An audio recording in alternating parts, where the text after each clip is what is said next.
तो थोनू पता चलिया बन गया 2√3 तो नीचे थोड़े को बन गया 3 तो 2/√3 नू डिनोमीनेटर रैशनलाइज करके मेरे को कितना आएगा 2√3/3 2√3/3 यानी कि 2√3/3 क्लियर है जी। हुण देखते हैं हुण एक प्रॉब्लम है क्या हुण इत्थे तो कल्ला √2 नहीं है मान लो थोड़े को सिर्फ 2/√2 हुंदा तो तुसी क्या लिखदे तुसी कहंदे ना कि 2/√2 नू √2 ते ही मल्टीप्लाई √2 ते ही डिवाइड तो थोड़े को 2√2/2 बन जांदा अल्टीमेटली √2 बन जांदा मान दो ग्रेट। बट हुण प्रॉब्लम कित्थे होई हुण इत्थे तो नीचे एक्सप्रेशन देता 2 टर्मां दा जोड़ देता 2 चीज़ां ने तो ऐसी टर्म करन लई set get ready in your mind की करोगे कि 2/3 जमा √2 है तो तुसी करना की है साइन चेंज करना है बीच वाला क्या है प्लस तो माइनस कर लो यानी कि 3 - √2 ते गुना 3 - √2 ते divide step to be noted mind भी सेट करो अपनी नोटबुक से नोट करो कि जो रैशनलाइजेशन करनी है नीचे 2 टर्म्स आ रही हैं तो पहला मल्टीप्लाई करन तो पहला क्या करना है साइन चेंज करके मल्टीप्लाई ते डिवाइड करना है। हुण देखो ऊपर तो सिंपली लिख लोगे 2 × 3 - √2 नीचे कितना बनूगा ये बन गया a + b ये बन गया a - b तो तुसी इहनूं लिख सकते हो कि ये मेरे को बनूगा a² - b² यानी कि 3 दा स्क्वायर माइनस √2 दा स्क्वायर राइट बच्चा पार्टी तो थोड़े को बन गया 2 3 - √2 डिवाइडेड बाय 9 - 2 तो थोड़े को आंसर आया 2 × 3 - √2 डिवाइडेड बाय 7 यानी कि 6 - 2√2/7 तो इस क्वेश्चन का यह आंसर है जो थोनू डिनोमीनेटर रैशनलाइज करन लई कहा है कि ये चीज़ा माइंड में सब दे क्लीयर है किसी को कोई कन्फ्यूजन कोई डाउट टिल देयर ग्रेट। अगे देखते हैं हुण तो आया ना कि 5/3 - √5 है तो डेफिनेटली डिनोमीनेटर कल रूट है 2 टर्म्स ने एक्सप्रेशन दे विच ने तो की करोगे फटाफट लिखोगे कि भाई 5/3 - √5 है 3 जमा √5 ते गुना 3 जमा √5 ते डिवाइड राइट। हुण की करोगे हुण दिमाग चलेगा भी ऊपर तो गुना ही हो जाएगा 5 × 3 जमा √5 नीचे कितना बनेगा नीचे बनेगा a - b a + b a - b a + b multiply किया था a² - b² होना चाहिए तो 9 - 5 बनूगा देखो दोबारा 3 - √5 नू 3 + √5 ते मल्टीप्लाई करन ते तुसी लिखोगे ना 3 दा स्क्वायर माइनस √5 दा स्क्वायर यानी कि 9 - 5 तो थोड़े को 4 आएगा तो थोड़े को बनया 5/4 3 जमा √5 तो इस दिते हुए क्वेश्चन का डिनोमीनेटर रैशनलाइज करके आंसर कितना आया 5/4 3 + √5 ठीक है जी। नेक्स्ट गिवन दैट हुण दिता होया गिवन दैट √5 की वैल्यू जो है अप्रॉक्सीमेटली 2.236 है find to 3 places of decimal find the value of 2/√5 ठीक है यानी कि मैंने 2/√5 की वैल्यू इवैल्यूएट करनी है अप टू 3 डेसिमल प्लेसेस यानी कि पॉइंट तो बाद 3 नंबर हो सकते राइट। मैंने √5 की वैल्यू भी दी हुई है कि जो √5 है वो 2.236 है। जे तुसी बहुत ध्यान नाल लेक्चर सुनते आ रहे हो सैशन देखते आ रहे हो तो तुसी एक चीज़ नोटिस की होएगी मैंने कहा कि ये तो डिवाइड करना बहुत औखा है क्योंकि अगर तुसी 2 डिवाइडेड बाय 2.236 करोगे तो इट्स क्वाइट टीडियस कैलकुलेटर तो बिना साढ़े लिए एग्जैक्ट आंसर करना बहुत मुश्किल है। तो मैं की करूँगी थोनू पता है मैं सीखा है कि 2√5 नू √5 ते गुना ते डिवाइड कर दो यानी कि थोड़े को बने 2/5 √5 क्लीयर है। तो तुसी इनू की करोगे 2/5 नू मल्टीप्लाई कर डिवाइड कर सकते हो।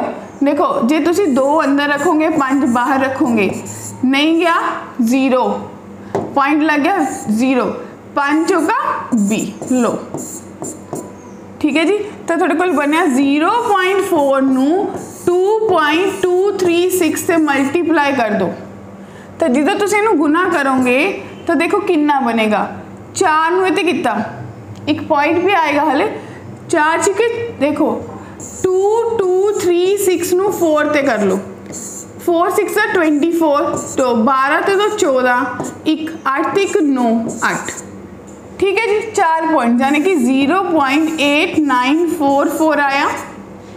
3 डेसिमल प्लेस तक लिखना है तो अप्रॉक्सीमेटली 0.894 मेरे पास आंसर आएगा। दोबारा देखो एज पर द क्वेश्चन मैंने 3 डेसिमल पॉइंट तक कटना सी मैंने √5 की वैल्यू दी हुई सी 2/√5 कटना सी 2/√5 मेरे लिए वैल्यू पुट करके डिवाइड करना बहुत औखा सी। तो मैंने सब तो पहला रैशनलाइजेशन लाया मेरे को हम थोड़ा सिंपल हो गया 2/5 मैंने 0.4 कट लिया 0.5 की वैल्यू दी है बस सिंपली मल्टीप्लाई करता 4 डेसिमल आ गए सी आंसर ने क्या 3 डेसिमल करना तो लास्ट डेसिमल छड़ता। क्लियर है जी। होर देखते हुन क्वेश्चन की कह रहा है simplify each of the following by rationalisation the denominator. हुन थानू दिता की होया इनू की करोगे 5 -√2 ते गुना 5 -√2 ते डिवाइड। तो थोड़े को 5 -√2 आएगा क्योंकि एक ते गुना किया बटे हुन तो बहुत बार देख के आ चुके हो कि a - b a + b बन रहे थे a² - b² बनेगा यानी कि 25 - 2 बनेगा तो अल्टीमेटली 5 -√2/23 आ जाएगा। All set. हुन देखते हैं इनू करने लिए कितना करना पड़ेगा 5 + √6 ते गुना 5 + √6 ते डिवाइड। थोड़े को डिनोमिनेटर से तुहानू पता है कि 25 - 6 बनेगा न्यूमिनेटर विच 5 + √6 दा होल स्क्वायर राइट। हुन तुहानू सबनू पता है कि a + b दा होल स्क्वायर कितना हुंदा है a + b दा होल स्क्वायर किदे बराबर हुंदा जी a² + 2ab + b² यानी कि मैं इनू लिख सकती है 25 + 6 + 10√6 ठीक है ना। a कितना है 5 b कितना है √6 डिवाइडेड बाय 25 - 6 19 यानी कि मेरे को आंसर आएगा 31 + 10√6 डिवाइडेड बाय 19। तो इस दिते हुए क्वेश्चन का आंसर थोड़े को आ गया। तो हुण थोनू पता चलिया कि रैशनलाइजेशन नाल की कमाल होएगा। क्लीयर है। थोड़ा लिखण च भी ईजी हो जाता है जो बहुत सारी चीज़ें स्टेटमेंट दित्तियां होंगे रैशनलाइज इकट्ठे तो कट कटा भी बहुत जल्दी हो जाता है।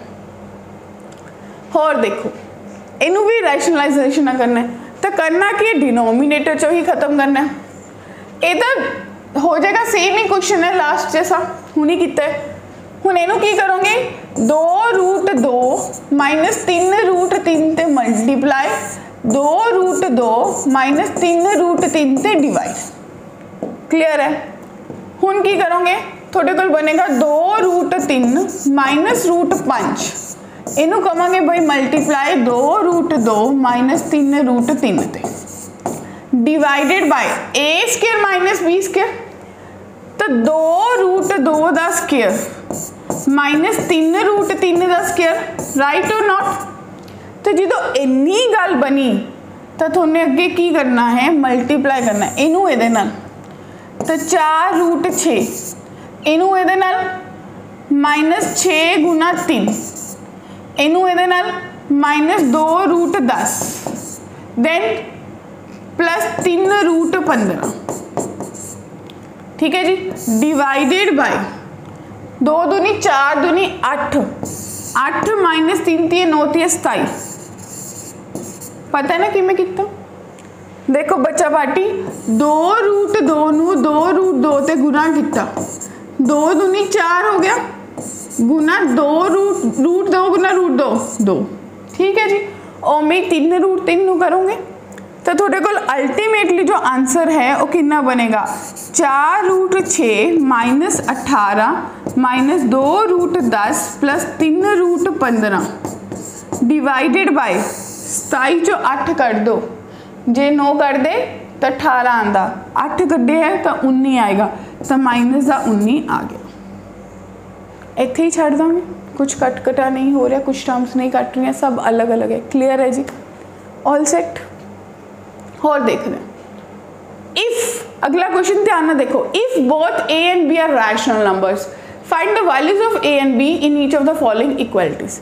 तो जाने की तुसी करना क्या है, तुसी लेफ्ट हैंड साइड लेनी है, लेफ्ट हैंड साइड में सोल्व करना है। थोड़ा दिता है रूट 3 माइनस 1 बटे रूट 3 प्लस 1, ठीक है जी। तो तुसी इनू क्या करोगे, रैशनलाइज करोगे, रूट 3 माइनस 1 रूट 3 माइनस 1, यानी कि थोड़े कोल बनया रूट 3 माइनस 1 दा whole square divided by 3 minus 1। तो थोड़े कोल बनया अगर a माइनस बी का होल स्क्वायर केड़ा लगूगा जी, a माइनस बी का होल स्क्वायर जो कि हुंदा है a square minus 2ab plus b square, यानी कि थोड़े कोल बनया 3 minus 2 root 3 plus 1 divided by 2।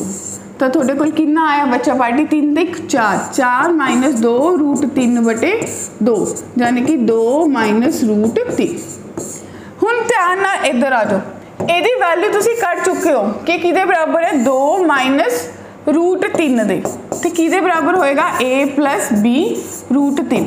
तो कोफिशिएंट्स कंपेयर करो फोकसली, a दी वैल्यू कितनी हो जाएगी 2, तो माइनस 1 जो वैल्यू b दी हो जाएगी, यानी कि a इत्थों पता लग गया 2 दे बराबर है, तो b जो है वो माइनस 1 दे बराबर है। क्या क्वेश्चन क्लियर होया? दोबारा देखो, सिंपली कुछ नहीं करना, बिल्कुल हड़बड़ाहट नहीं करनी, तुसी जो दिता होया सी उन्होंने रैशनलाइज किया, नॉर्मली जो भी बनया उन्होंने लिया के दे बराबर लिख लिया। कोफिशिएंट्स कंपेयर करते, जिदे को रूट नहीं है वह कोफिशिएंट a है, जिदे को रूट है वो b है, तो a कितना आ गया 2, b कितना आ गया माइनस 1। क्लियर है जी, ग्रेट। क्या इस क्वेश्चन को सेम कर सकते हैं? देखो if both a and b are rational number find the values of a and b। हुण तो तुसी सोच सकते हो कि 5 प्लस 2 रूट 3 बटे 7 प्लस 4 रूट 3 करना है, तो इनू रैशनलाइज कर दो 7 माइनस 4 रूट 3 बटे 7 माइनस 4 रूट 3 ते। तो जाने की ऊपर तो बन गया 5 प्लस 2 रूट 3 नू मल्टीप्लाई करता 7 माइनस 4 रूट 3 ते, और नीचे थोड़े कोल कितना बनया 49 माइनस 4 4 दा 16, 16 इंटू 3 48। तो क्वाइट ईजी हो गया, डिनोमिनेटर तो खत्म ही हो गया। तो थोड़े कोल बनया 35 plus 14 root 3 then minus b root 3, और ये बनया माइनस 8 ते 24। क्लियर है जी?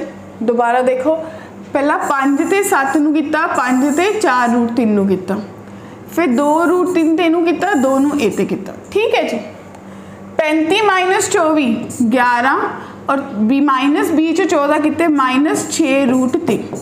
तो अल्टीमेटली थोड़े कोल बनया कि 11 माइनस 6 रूट 3 जो है वो a प्लस बी रूट 3 के बराबर है।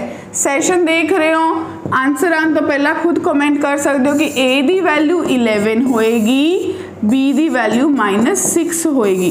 तो जाने कि अगर मैंने कोई भी रैशनलाइजेशन के क्वेश्चन आता है, चीनू मैम ने सीखा है पंजाब ते मैनू बिल्कुल फिट करके समझाता है कि रैशनलाइजेशन किमें करी दी है, मैं की कर सकता है कि जितना होया प्रश्न हल हो जाए तो मेरे एफर्ट्स घट लगन। क्लियर है? हाँ जी, इस क्वेश्चन को करने लिए क्या करना है, सिंपली एलसीएम लेना है। तो तुम क्या करोगे, सेम डिनोमिनेटर है, चेक द डिनोमिनेटर। तो 5 माइनस रूट 3 आ जाएगा, और ऊपर कितना बनेगा 3 प्लस 3, यानी कि थोड़े को बन गया 6 बटे 5 माइनस रूट 3। तो आपां हुण अल्टीमेटली लास्ट ते आ गए, तो आपां ये सीख लिया भी भाई नीचे रूट सजदा नहीं, थोड़ी भाषा विच नीचे रूट सजदा नहीं, कोट पैंट नाल स्पोर्ट शूज नहीं जचदे, कहने हो ना उवें ही नीचे रूट नहीं जचदा किसी फ्रैक्शन दे विच। तो की करोगे 5 प्लस रूट 3 5 प्लस रूट 3, ठीक है जी। तो 6 इंटू 5 प्लस रूट 3 और नीचे थोड़े को बन गया 25 माइनस 3, जाने कि अपने को आ गया 6 गुना 5 plus root 3 divided by 25 minus 3 22। थोड़ा और सॉल्व करोगे तो 3 आ जाएगा, 11 आ जाएगा। तो अल्टीमेटली आंसर 3/11 5 प्लस रूट 3 बनया, राइट ना। क्लियर है जी, ग्रेट। तो ये सब कुछ थोड़ी रैशनलाइजेशन ते आधारित सी। थोने सबने सीखिया कि रैशनलाइजेशन की किमें वरतों करनी है, किमें सॉल्व करना है, किमें उहदे बेस ते प्रश्न हल करने, ठीक है जी। ਅੱਜ ਦੀ क्लास ਅੱਜ ਦਾ सैशन ਇੱਥੇ तक ही सी, सिर्फ ਤੇ सिर्फ रैशनलाइजेशन बारे गल करनी सी। ਜਿਹੜੇ लोग पहली बार देख रहे, ਜਿਹੜੇ बच्चे पहली बार देख रहे हैं, एक QR कोड ਤੁਹਾਨੂੰ दिख रहा है, स्कैन करो, टैलीग्राम ग्रुप ते साडे नाल कनैक्ट होवो ताकि आने वाले अपडेट से आने वाले थोड़े डाउट्स जो भी थोड़े दे बेस ते डाउट होंगे तुसी सानू उस ग्रुप ते शेयर कर सकते हो। तो एंड तुसी अपनी किसी भी तरह की प्रॉब्लम ली, लाइक थोड़ा कोई स्टडी कोई प्रॉब्लम फेस हो रही है, थोड़ा कोई स्ट्रैस हो रहा है स्टडी लैके, तो उत्थे आपां गल कर सकते, ठीक है जी। फिर मिलांगे अगली वीडियो दे विच, बट जेडे फिर पहली बार देख रहे हो उन्होंने पता है कि एक चीज़ होर सिक्ख्या है पंजाब थोड़ा प्रोवाइड करता, वो की है डिस्क्रिप्शन एक छोटा जा एरे दिखेगा थोड़ा वीडियो के नीचे, वो एरे जो करोगे तो 2 लिंक मिलनगे, एक तो नोट्स एक तो DPP। नोट्स सेम जो क्लास विच पढ़ाया गया है वो थोड़ा मिल जाएंगे, PDF डाउनलोड करो, नोट इट डाउन। सैकेंड चीज़ ये बेस से प्रैक्टिस करने लिए एक होर 8 ਤੋਂ 9 क्वेश्चंस मिलनगे जो तुसी प्रैक्टिस कर सकते हो, तो इस ग्रुप से सानू दस सकते हो कि मैनू इस क्वेश्चन च प्रॉब्लम आई।